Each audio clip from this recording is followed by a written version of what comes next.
the universe only has a couple of rules. I don't even know if you could call them rules.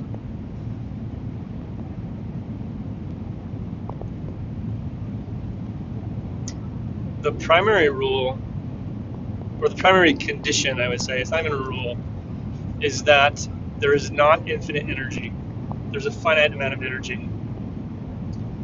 And this is provable because if there were an infinite amount of energy, it would fill all observable space. Observation itself wouldn't even be possible.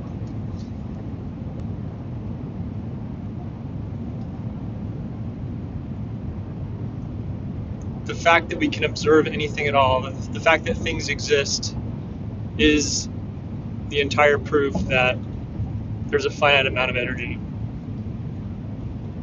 An infinite amount of energy would be a uniform field, and you wouldn't be able to make any distinctions between anything. So that's the background condition for the universe as we experience it. And this isn't just our universe. This tells us that there is no place in existence anywhere where there is an infinite amount of energy. Because an infinite amount of energy anywhere would completely fill up everywhere. There would be no space left. There'd be no... So the possibility of infinite energy is fundamentally off the table. It's incoherent.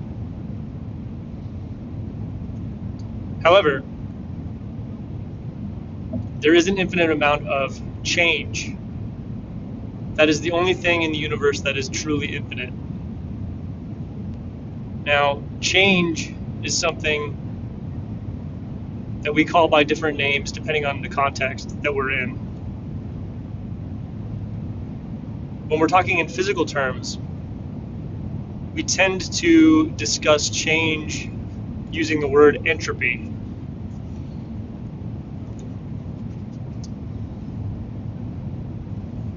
In our day-to-day lives, we might use the word change itself. And in other contexts, we might prefer the word transformation. When everything in the universe is constantly in flux, this becoming that. And the transformation never stops. There's no point, even things that appear to be solid, like a chair in your living room, for example, is undergoing constant transformation on a molecular level. It's constantly experiencing slow breakdown of its components, interacting with its environment.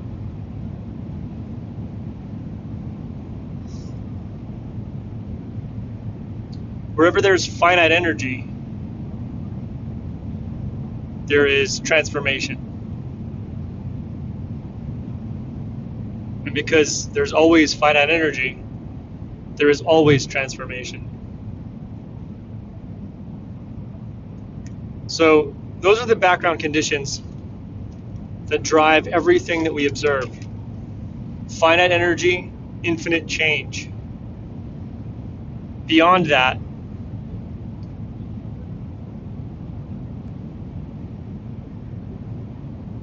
the only real constraint is that the universe is self-consistent.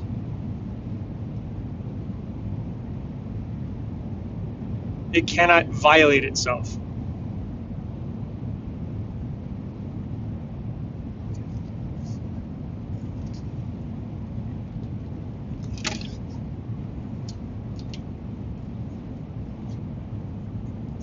The camera fell over. Shit.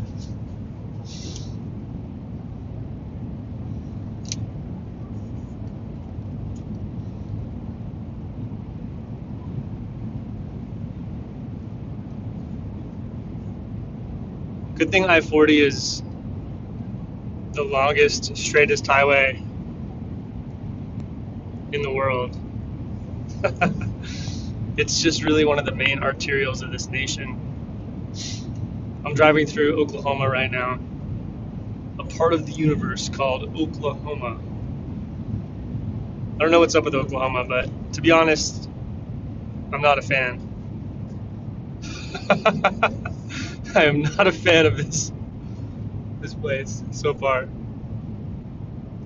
No, you can't be a fan of everywhere, you know what I mean? Like, you can only be a fan of so many places. And Oklahoma right now is not on my fan list.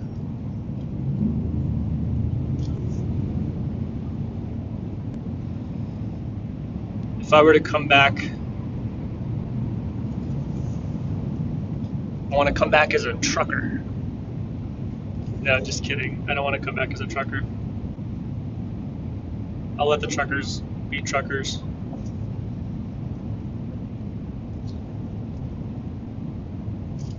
I've been thinking about finding my voice again. I feel like maybe I never found my voice fully. It's hard to find your voice because there's always somebody who wants to silence you. And when you're aware of your actual risk, your actual vulnerability,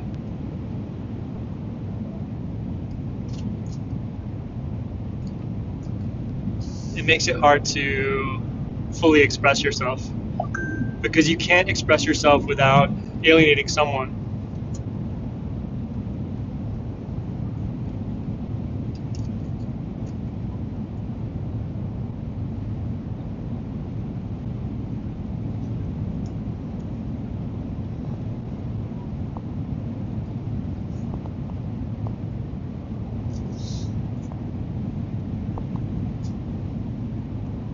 It's funny that I'm getting so many text messages all of a sudden while I'm trying to record a video and drive.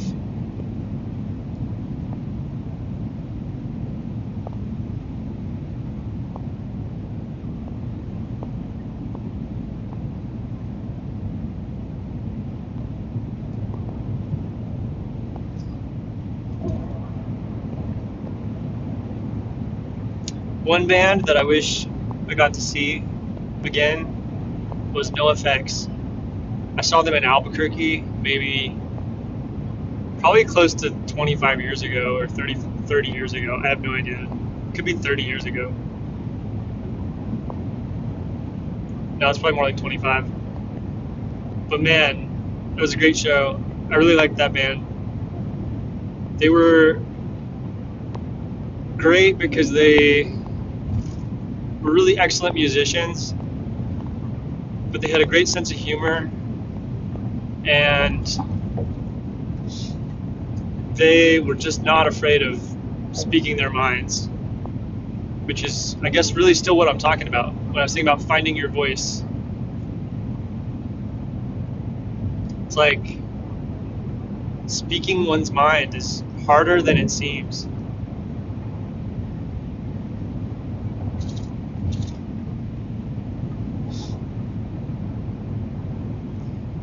So where I'm at in life is writing these books.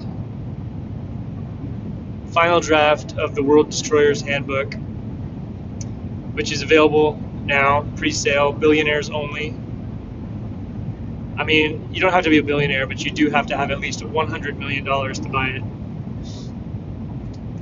Yes, it's worth it. No, it's not crazy. No, it is not crazy to sell my book for $100 million. What's crazy is not to buy it. Even if you have 200 million to your name, your best spend is 100 million of your 200 million on my book.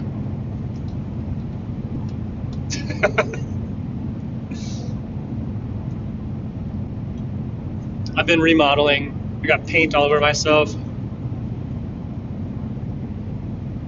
I bought a property up in the hills somewhere in the Ozarks.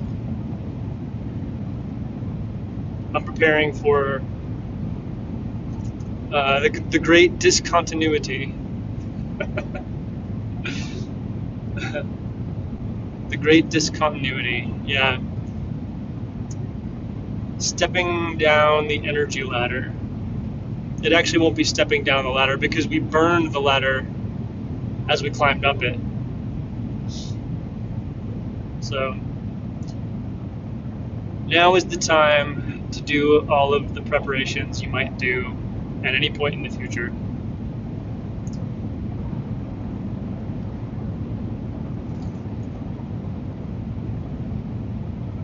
And that's all I'm going to say about that.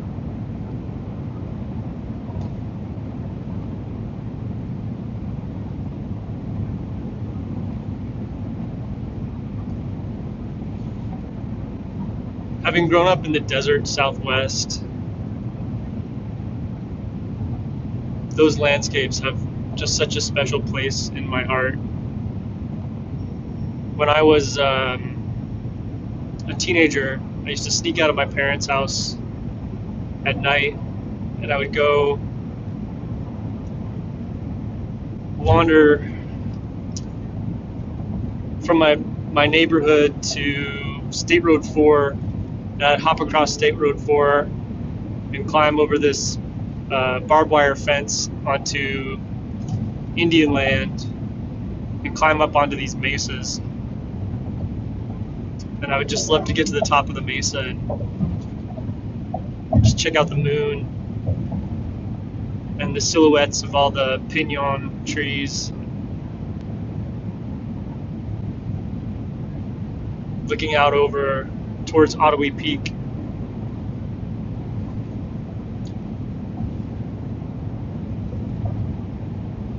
Be out with the coyotes. I spent countless hours just wandering by myself as a kid in the canyons, in the mountains.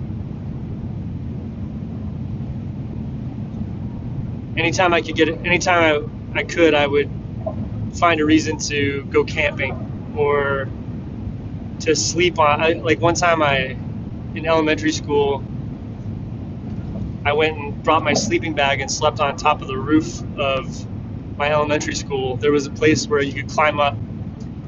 I can't remember what the wing was called, but there was a side of the school where it was pretty easy to climb up to the roof. So I remember one night I camped out on top of the roof of my school.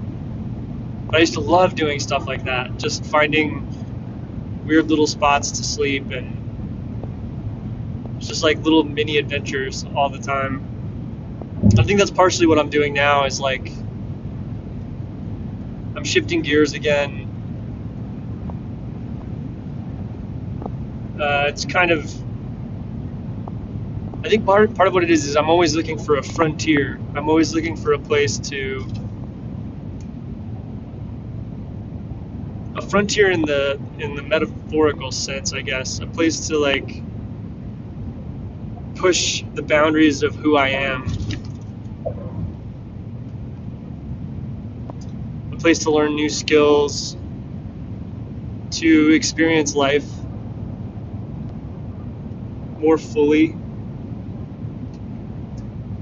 See, unlike, there's a lot of people who like to push boundaries, but then they get good at pushing boundaries in a particular domain, and they kind of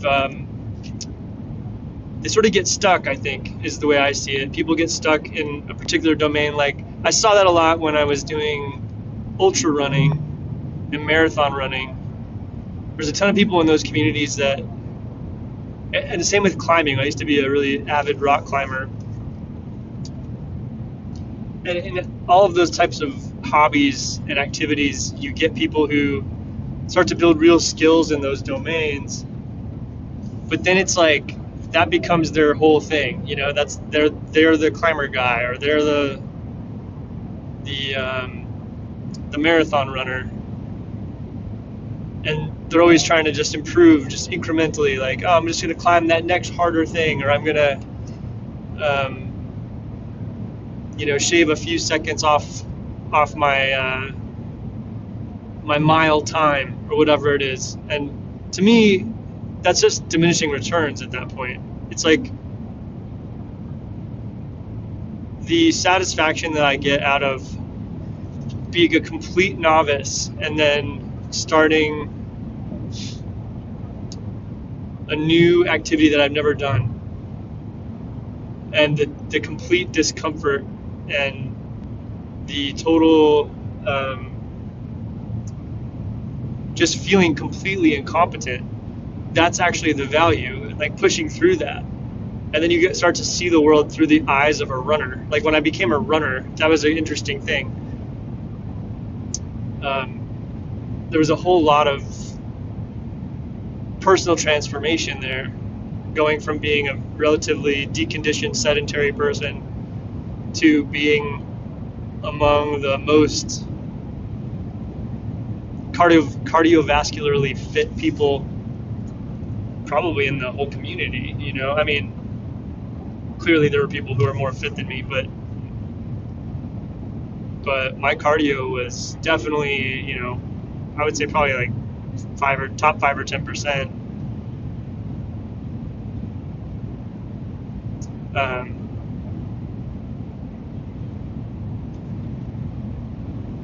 It's the same, like becoming a writer or learning how to write code or traveling the world by yourself. Well, now for me, it's kind of about moving from the city to the country, learning how to be more self-sufficient, learning what it's like to live in a really rural place where you have to just have a higher degree of competence. That's one of the things I've noticed even in my first week spent in my new community, is that there's just a higher baseline expectation of competence, at least in my experience as a man there. I don't know, I'm sure the experience is different for women somewhat, or that the kinds of competences that men and women are expected to have might be different. But yeah, and that's the thing, is I want to be in an environment that selects for competence, because to me, being cool and being competent is synonymous. Like, the people I want to be surrounded by are competent people, not performative people, If your coolness is your mode of dress and your style of speech and your mannerisms, that's all well and good if it's in addition to competence, but none of that can stand in for competence. Like, what impresses me is broad general capability. Deep specialization is a liability.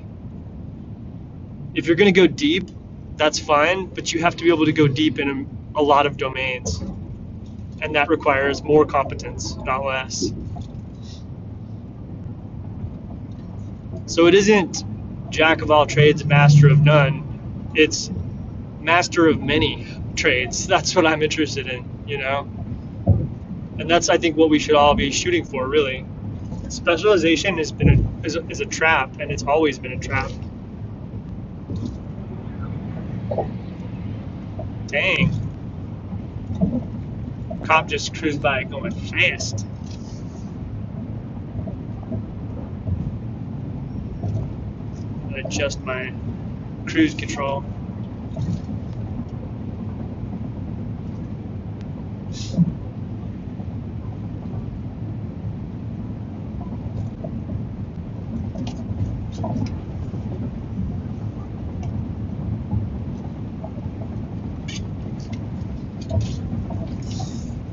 I quit caffeine for quite a while. I'm back on it just a little bit.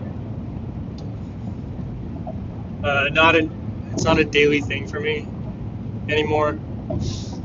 It's more just like I gave myself today because I'm driving 12 hours, but so I figured whatever, I'll have a cup of coffee. And the reason, the biggest win for me, well, I was a huge caffeine addict. I had a really nice espresso machine at home, and I probably drank like 10 double espressos per day, just shots.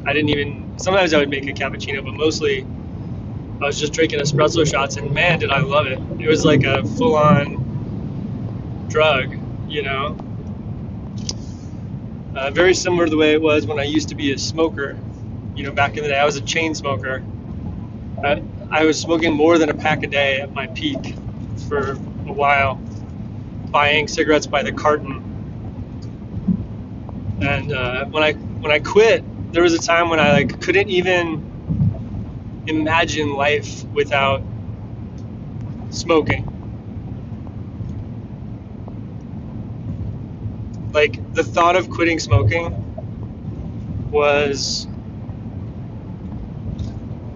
like, what's the point of even going on?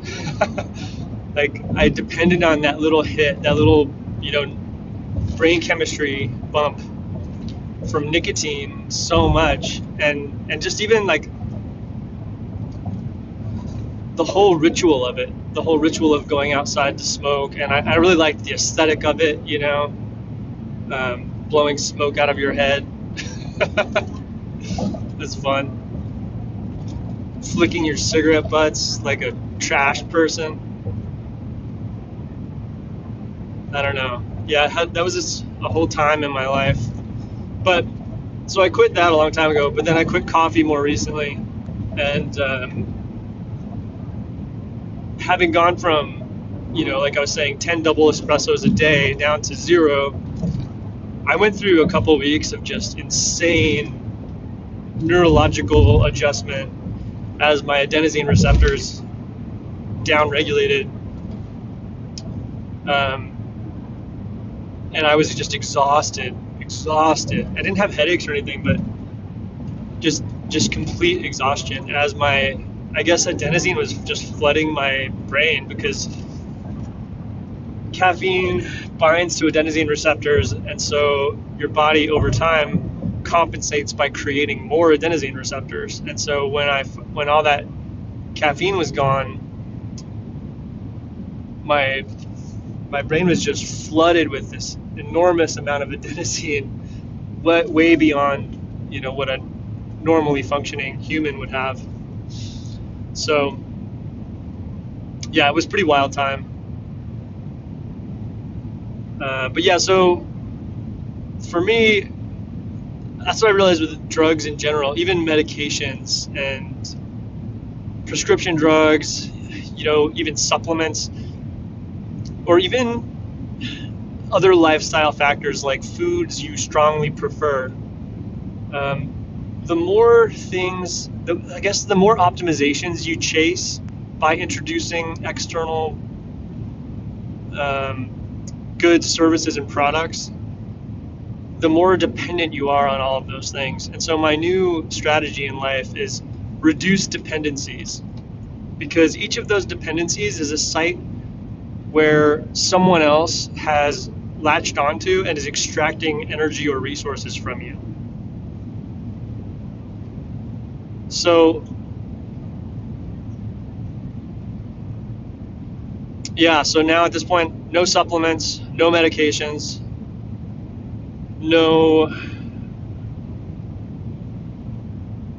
for the most part, no drugs or alcohol, no caffeine included in that. But then it's like once in a while, I allow myself caffeine. Once in a while, I allow myself sugar.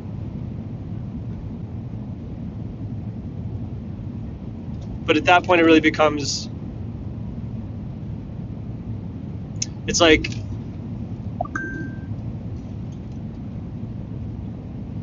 yeah, it's like my vices now are almost like the vices of an 11-year-old boy. It's like I'll drink a sugary beverage once in a while, or I'll, whatever, I'll, just do something that's like mindlessly entertaining. But it's pretty rare, Mostly I'm engaged with reality at this point because I'm just so interested in it. And I don't know. Because when you're thinking about reality and being engaged with the reality is actually knowing yourself. It's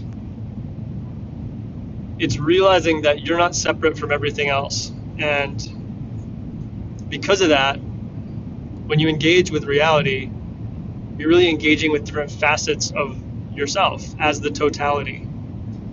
Many years ago, this idea got stuck in my head, which was, what is the perspective of the entire universe? What is the perspective of the totality? And can I imagine what that perspective is? And so I would meditate on this. I would just imagine it. I would try to expand my sense of self to be larger than my skin, I would sort of cue myself into thinking, you are those trees in the distance, and to try to feel what they feel with their roots in the earth and their buds on the tips of their tiny branches, and to feel what the grass feels in the wind, and to feel what all the other people are feeling, and how it feels to be like a cloud, What does water vapor feel like? And instead of thinking about this in some kind of in a next life, I'm going to come back as another iteration of this particular soul that I have. My view is much more like you already are living as that other person simultaneously. You and I are actually just two nodes of one thing. Like, we're like two hairs on one head, or two cells in one liver. Or like, whatever. Two different mitochondria. So it's not that you come back as something else. You're already back, and you already are something else. There's nowhere to go. You're already there.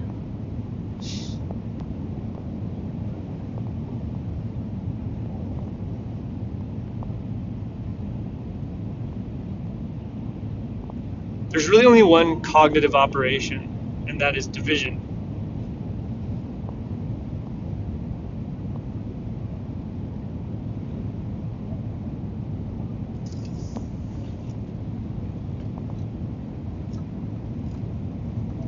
The totality is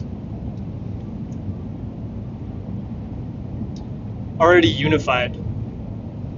Everything is already one. But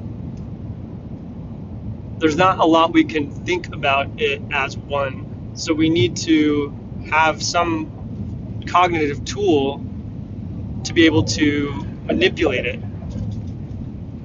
So that one tool that everything else derives from is division, separation. And I mean logical division, not division as in math. Taking one thing and splitting it into two, and then any other number of divisions. When you think about it, that's actually what zero is. Zero is not a number. Zero is a logical operation.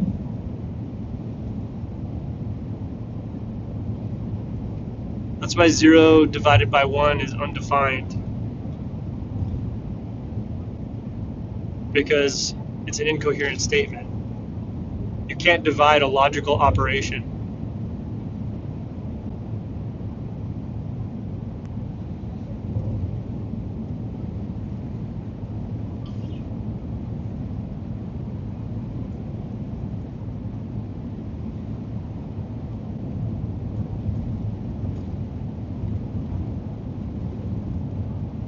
I messed up the thingy.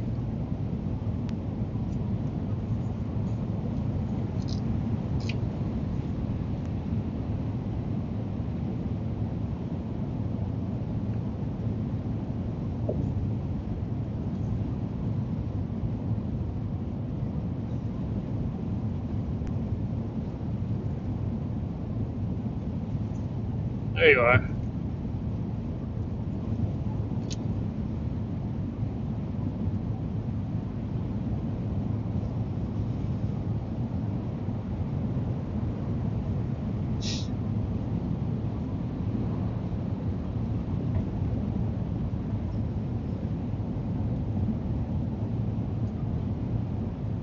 I was thinking today that whatever someone's political beliefs might be, they're wrong. It doesn't matter. It doesn't matter what your politics are. They're wrong.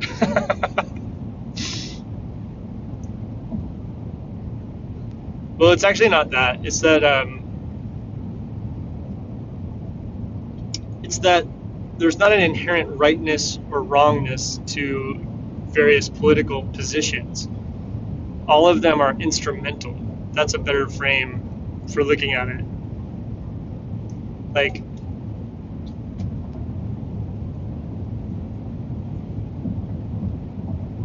rather than, is this the most accurate political view? A better question is just to ask, what is this particular set of beliefs good for? What outcomes does it create? What does it take off the table? What are the costs? What are the benefits?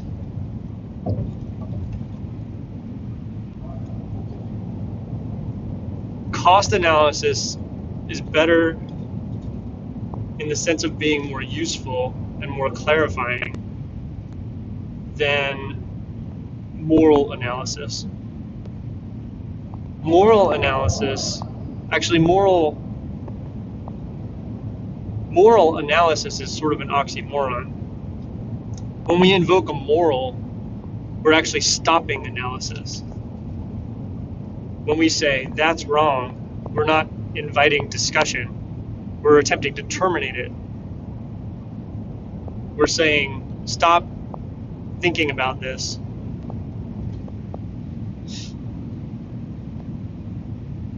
Stop analyzing. Do as I say. Whenever you hear someone say, you should, replace it with, I want.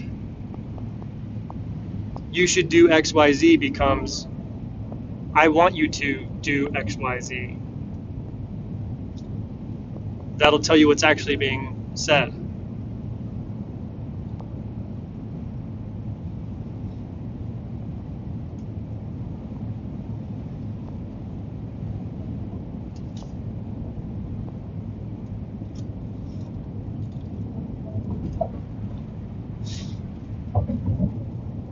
Can't wait to get out of Oklahoma and into Texas, and then I can't wait to get out of Texas.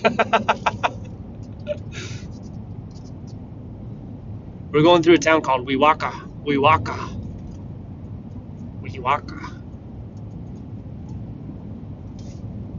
in Seminole County.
Do you guys have relationship regrets?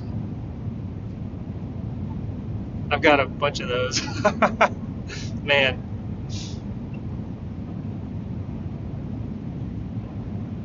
most of my regrets in life pretty much all have to do with alcohol. Like alcohol and just, yeah, I think being, it's like regardless of what substances you're using,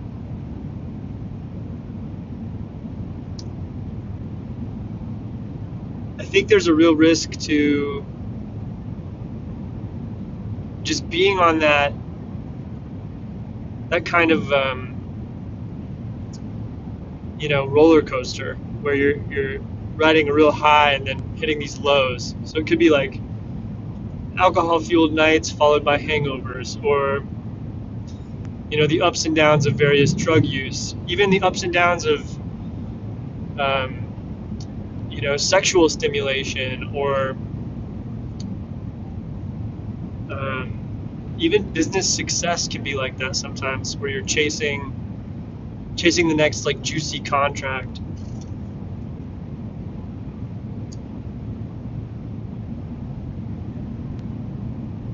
I don't know, some of that stuff is like the excitement of life, right? It's like the excitement of achievement. But I don't know, all of it's a slippery slope, because at this point, in my 40s, I really like stability. I really like waking up feeling good. I like the joy of not needing things. There's a sublime joy to being cool without needing stimulation from all these sources. There's a sublime joy to not needing to be entertained. I think part of that comes from having achieved enough that I know what achievement can get you and what it can't get you.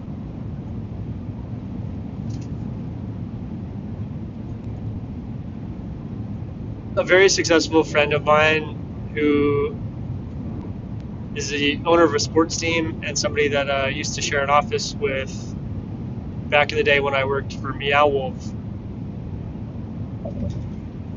once told me his advice, or I can't remember exactly the context, but I think I asked him, because he's about 10 years older than me, and I think at some point I asked him for his advice, just like general thoughts on where he was at in life. And his one piece of tangible advice was, I should have flossed my teeth more when I was young. And I thought that was great, because it's like, whatever, here's a man who's like, I have no idea how much he's worth, but a lot of money, and as successful as anyone could really be. And the advice that he had to offer was just so matter of fact and within the reach of everyone. It's like, floss them teeth, because that's the thing. Like, no matter how wealthy you are, a lot of things, I don't know, wealth can buy you freedom, and for sure it would be nice to be higher up on the totem pole, but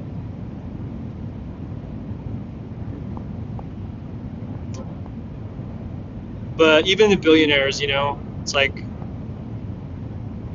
they still drink the same kind of coffee, the same kind of tea.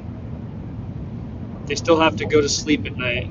They still have to take showers, It's like there's so much of life that's the same regardless.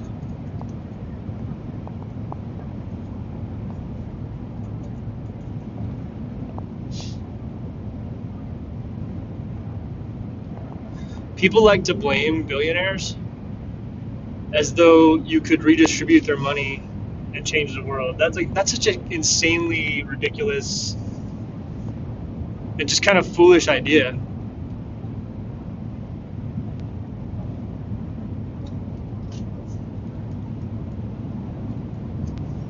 But you're like, well, why? Go on, tell me why. All right, I'll tell you. I'll tell you why. Wanting to redistribute the wealth of the world's billionaires to people at the bottom is exactly the same as trying to build a pyramid upside down. It's trying to take the pyramids of Egypt and invert them and expect them to stand up. It's literally impossible. It's physically impossible.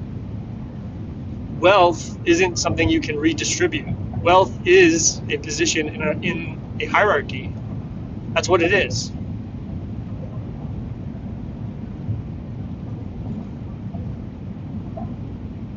The reason there's only a few billionaires relative to the global population is because that's literally all that can exist. Billionaires' wealth is actually a position in a thermodynamic gradient where resources concentrate. They're in a position that captures the flow of other people's labor.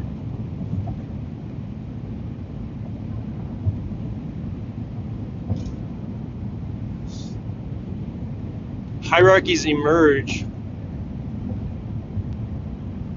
naturally.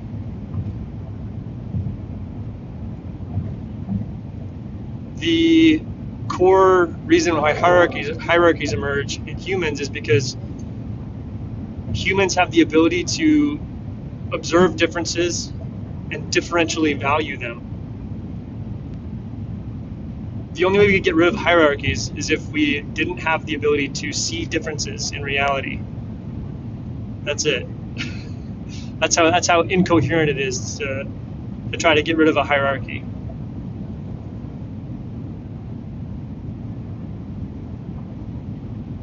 Everyone's afraid of AI, taking their jobs. But they're afraid of the wrong thing. AI is just another sign of our acceleration towards running out of energy. That's it. It's just froth at the end.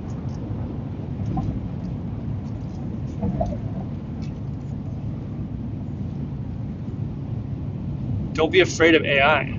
Be afraid of your incompetence. Be afraid of the fact that you have no idea how to survive. Be afraid of the fact that you live in a place that's dependent on brittle supply chains. Be afraid of the fact that you're still concerned with whatever crazy first world problems you're still concerned with.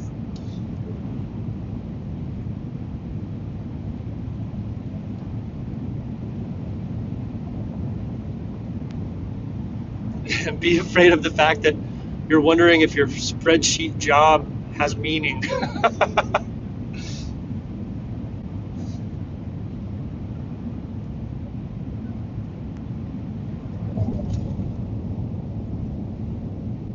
Everything is already perfectly meaningful. When we wonder about meaning, especially when it comes to our jobs, what we're really complaining about is status. We're really thinking about, does this job confer the amount of status that I feel like I deserve or am capable of in society? Am I at my appropriate rank?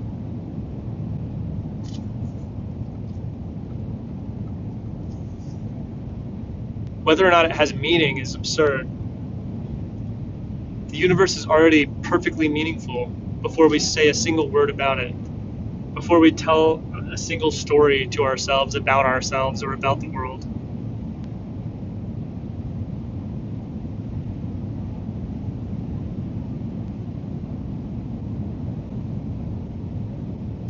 Reality isn't some empty nothingness waiting for us to come along and make up stories about it. As if the forest needed a deeper meaning to be ascribed to it. It already is the deeper meaning. The language we use to describe reality is in the way of us understanding its actual meaning. We've completely inverted it because we're simple. We're these simple organisms. We're simple organisms that have seduced ourselves into believing that we're advanced. We think because we can tell stories, this somehow makes us special.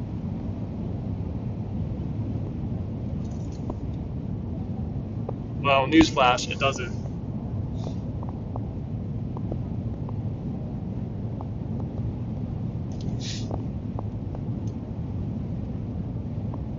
Meaning is what's left over after you stop talking.